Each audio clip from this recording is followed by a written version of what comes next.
G'day, I'm Scott Poynton and welcome to another podcast. And this podcast I'm recording from Tamale in northern Ghana. And I have a very special guest here today called Lizzy Bashiru. Elizabeth goes by the name of Lizzy, so we'll call her Lizzy from now on.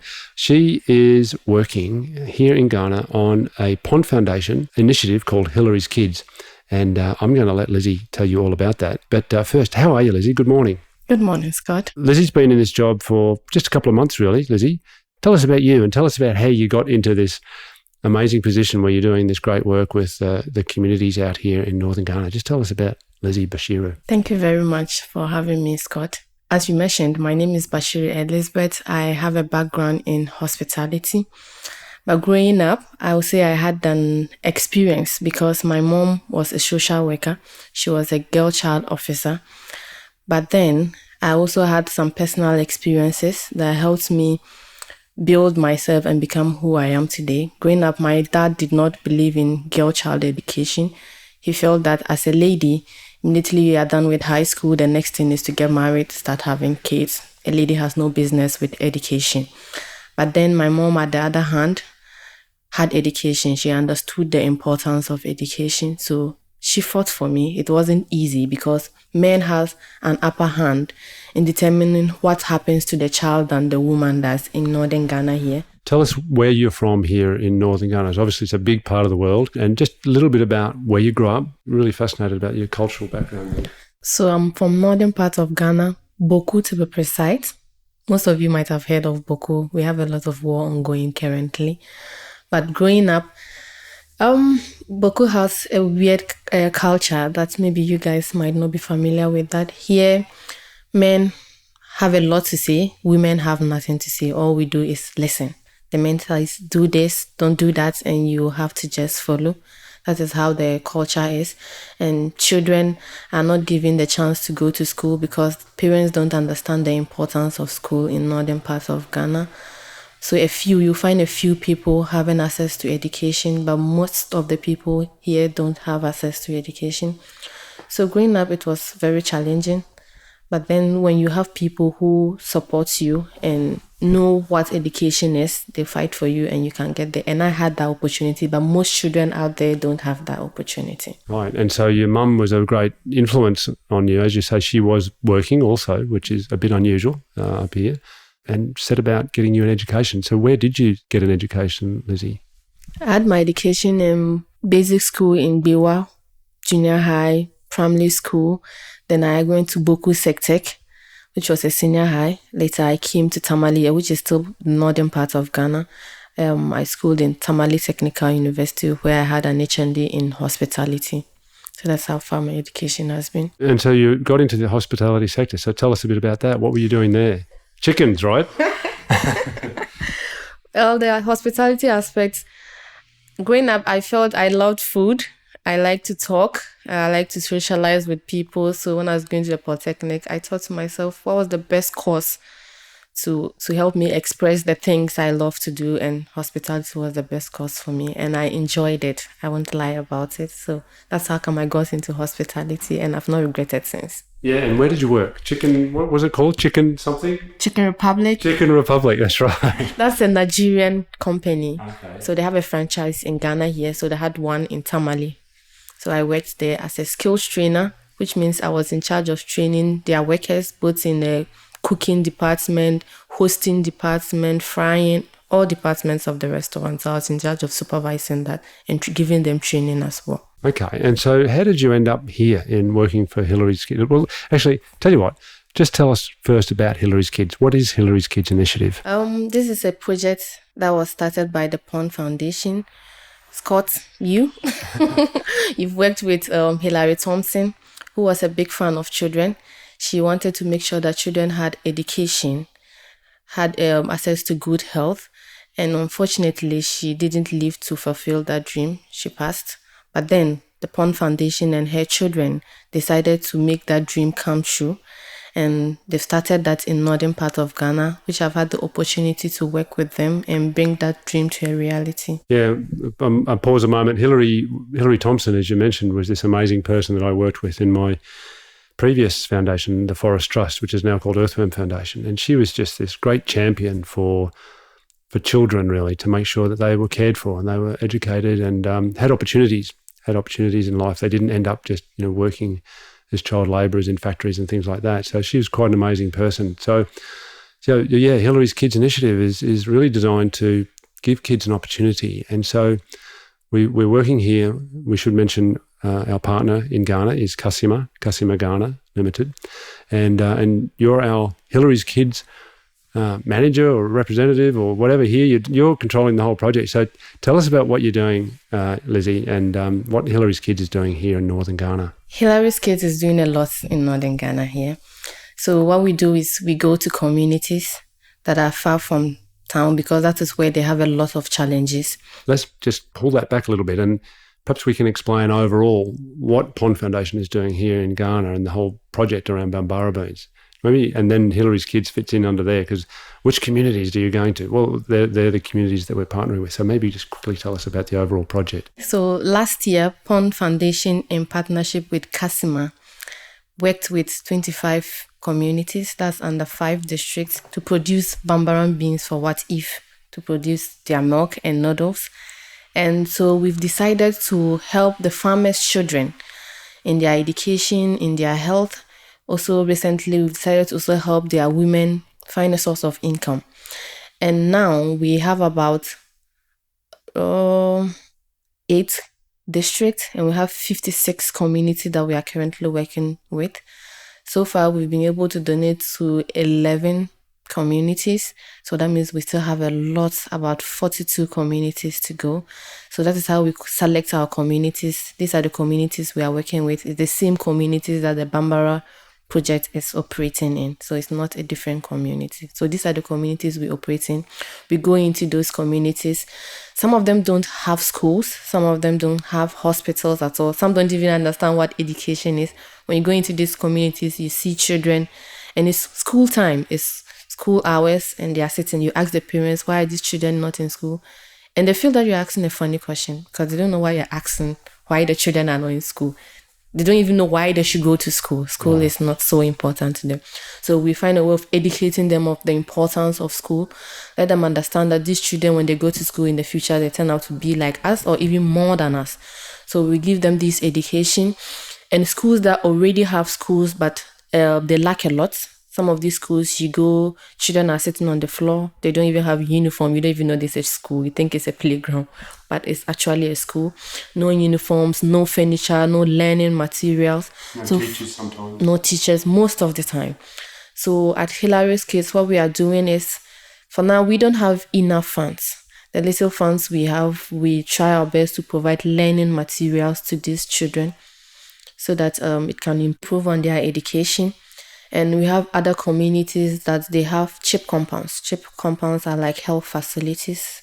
It's not up to the standard of a clinic, but they're able to provide some health services to the community members. But in those facilities, they lack a lot of materials. In the sense that you can go to a health facility, a woman is supposed to deliver, and there's no even bed for that woman to lie on to deliver. They have to do the delivery on the floor. Hygiene is not there.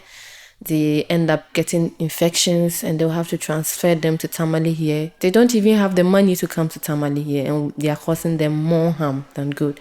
So we at Hilary's Kids see how we can help these people. We can't do everything, but the little we can, we try to do them for now. Hopefully in the future, we'll have more to be able to do. Thanks, Lizzy. So it's true that Hilary's Kids is just getting started. The project, the overall Bambara project, as you mentioned, just started last year in five districts and 25 communities. And mostly we've been distributing learning kits and as you say, supporting the health centre. We're obviously, hopeful that we're going to raise more funds. And we know that WhatIF Foods are looking at how they can do that through their business. If we had more funds, what do you think we could do with it? Wow. That would be great news if we have more funds. If we have more funds, we can look at putting up school buildings for some of the communities who don't have educational facilities at all. And we can at least get like 2 or 3 teachers in it for a start. Maybe through that we can do more. Students who don't have uniforms in other communities. We can try and get them uniforms. Some walk barefooted to school for miles. We can try getting them sandals to wear. We can increase more learning facilities for them. We can provide learning kits for them. There are lots we can do if we have enough funds. It's a lot of work to do here. The communities are pretty poor, aren't they? The people are very desperately poor, and the Bambara project aims to try and increase their incomes by growing a crop that they traditionally do grow. It's actually from this region, but there's been no market for it for so many years, and so they've sort of stopped growing it. And now that WhatIF Foods has come along with its milks and noodles made from the Bambara beans, it creates this opportunity. And we're finding, last year we worked with, amazingly, in our first year, just short of 1,000 farmers. I would have been happy if we had had 200. But the farmers were interested and they wanted to be engaged. And now we're looking in our second year about 6,000 farmers, which means we're touching a lot of lives, aiming to increase their income, but providing that infrastructure around that to help the parents understand why education is important, and then giving them materials. And when we say learning kits, just tell us about the learning kits. I mean, we should say that the idea of Hilary's kids came because we went to one of the communities, Nakpachua community in Kumbungu district, where the parents had built a little school building and there was a teacher there. But the kids were sort of just, A, B, C, D, E. They were just sort of rote learning things. They didn't have anything to write on. There was no textbook. So just tell us about what happens in these schools and what we're trying to achieve by sharing the learning kits. As you mentioned, we have a community called Napatua. The community members are very enthusiastic. They like work. They like to support each other. They are trying to help themselves. So in communities like that, what we try to do is to provide writing materials, books that help them practice their writing skills. We have textbooks for the teachers to be able to use and teach these children. So going back to the question, if we have enough funds, what do we intend to do? We can expand the textbook to reach the students so that they can take it home and learn. But at this point, what we are able to do is give them the textbooks to the teachers. So the teachers use it to teach the student. So we have pencils, color pencils for the children to use in studying in the classrooms. So this is what we put in each bag for a student. This is not for the whole school. When we are donating, we donate each child. Each child has access to a writing book, pencils, pen, all of that in a bag, and each student gets that. So we donate that whole thing to the school. Then we're able to give the teachers textbooks to help teach the children. And right at the start, you mentioned about income generating opportunities for the women. Just tell us why that's important, and then what are you doing there? Because I know the answer, and I think our listeners will be fascinated to hear it as well. So in northern Ghana, women are not usually allowed to go out and work. I don't know the reason. Men have their reasons for putting those rules in place, but women are not given the opportunity, the platform to work, so they don't have funds. But then it's funny how women are not allowed to work, but they pay most of the bills in the house. When the child is sick, it is the woman's job to make sure the child goes to the hospital. She pays the bills. The man just sits there. When it comes to feeding, they will just give like maize to the wife, and she's supposed to make magic out of it. Whatever ingredients she needs to add up to that to make a meal, it's up to her. But then she's not working. She's not given the opportunity to work. So what we are trying to do at Hilary's Kids is to provide a source of income for these women so that they can run the house. They can do things for the children as well. So this is where we have Zipporah with Fix the Chain mushroom production. So currently we just started a trial. Who is Zipporah? Tell us who's Zipporah. Zipporah is an amazing person who is in Egypt. Israel, sorry. Nearby. Okay. So she's interested in women. She's interested in empowering women. So she has this project called Fix the Chain. She's trying to cut poverty to a certain limit. And by so doing, she's bringing mushroom farming to Ghana. So recently we've started a pilot, a trial, more like a trial in 2 of our communities to train the women on how to produce mushroom. So what happens is that when they are done producing the mushroom, they can consume this mushroom because we understand that it's very nutritious, so it's good for them. We can do local selling in the local market, and when these projects work and we are able to produce in large scale, the plan is to export so that Zipporah can do the selling in the international market. All this is aimed at providing income for the women so that they can do something for themselves, they can do something for their children, because we understand the burden that is on them. So that's what is happening with finding income for the women with Zipporah. Thanks, Lizzy. And so it's quite interesting. The Bambara is mostly grown by women too, isn't it? And although last year we had about 60% of our partner farmers were women, about 40% were men, this year it looks like it's going to be around 50-50. But I think the men realise there's some money to be made, so they're diving into to grow the Bambara. But that's okay. It's obviously for everyone. But you're really focused on the children and empowering the women. So tell us about your own feelings coming into this job. I had the privilege of interviewing you for taking on this job. I guess it was 2 or 3 months ago now, and it was one of the most amazing interviews I'd ever been involved in, and that was because your passion for the work just came across so strongly. And I know that you, at the interview, you mentioned just how you felt quite privileged that your mother, I think you mentioned your aunt as well, had really pushed for you to get an education. And this came across very strongly in your interview, that you wanted to support other children to have that opportunity. So just tell us about how you feel coming into the work every day. And obviously I'm sure there's some frustrations there that you could be, I know you're a powerhouse of energy and you could do so much more, but step by step we're going to get there. But just tell us about how this feels for you to be doing this work. Well, for me, working with Hilary's kids is not just a job that's supposed to pay me salary at the end of the month. To me, this job is more like a personal thing. Because growing up, I was like these children with no opportunities.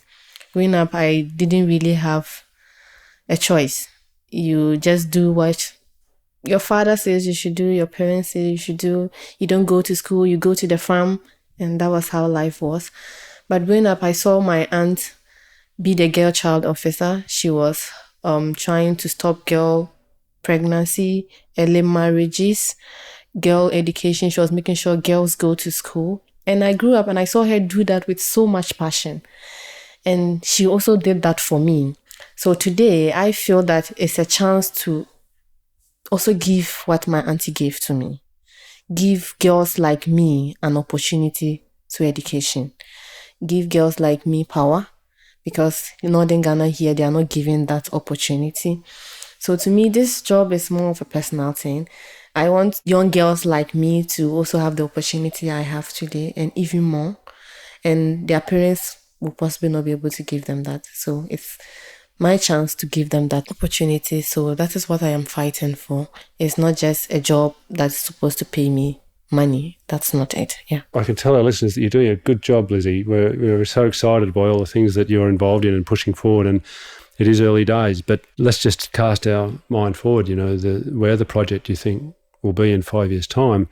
We've got the Bambara project going up now to scale, as I said, from 1,000 farmers last year to 6,000 this year. And in a couple of years' time, we'll probably be working with 20,000 farmers. You mentioned how many communities? 25 last year, probably more than 50 this year, I suspect. 56 this year, quite amazing.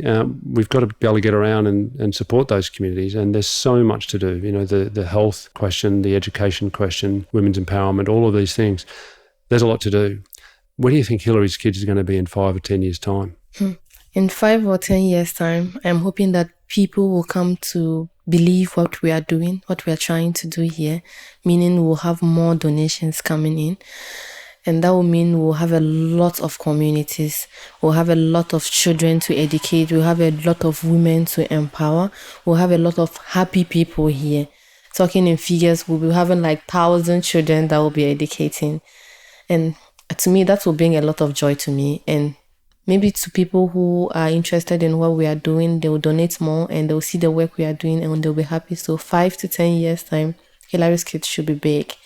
Mm-hmm. Ghana should know about us in northern parts of Ghana. We should be able to do a lot of work and bring change to northern parts of Ghana. Yeah, and we should say, we love little boys as well. And, everyone, little boys, little girls, it's just so wonderful when we go to the communities and hand out the learning kits and just the smiles on these little ones' faces and their parents too. and the teachers feel very, very happy to have those materials. So you're doing great work, Lizzy, and it was my pleasure to have this opportunity to talk to you today. And we'll keep a track of what you're up to, and we'll talk again and share with the listeners just the amazing work you're doing. And I think we're very privileged to have you. So really, thanks for your work in support of Hilary's Kids initiative, and look forward to getting updates from you in the future. Thank you so much. It was an honor talking to you, and I would love to talk to you again when we have a lot of work going on. Very good. Thanks very much. Thanks for listening. I'm Scott Poynton.